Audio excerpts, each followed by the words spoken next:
In this tutorial, I'm going to teach you how to enter opening balances in Xero.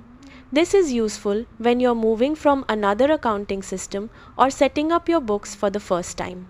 First, open your web browser and navigate to xero.com. Once you're there, log into your Xero account.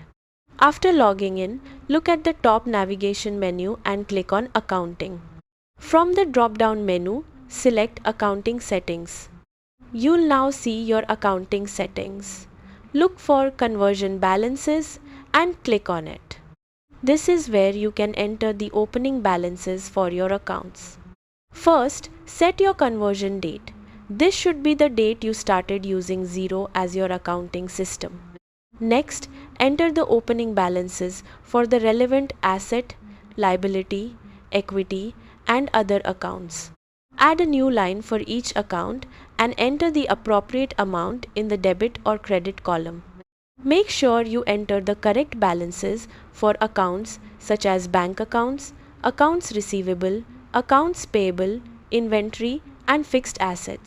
It's important to check that your total debits and credits balance correctly before saving. Once you've entered and reviewed all the opening balances, click Save. Xero will now use these balances as the starting point for your accounting records and future transactions. And that's it. You've successfully entered opening balances in Xero. If you found this video helpful, please leave a like, subscribe, and see you in the next.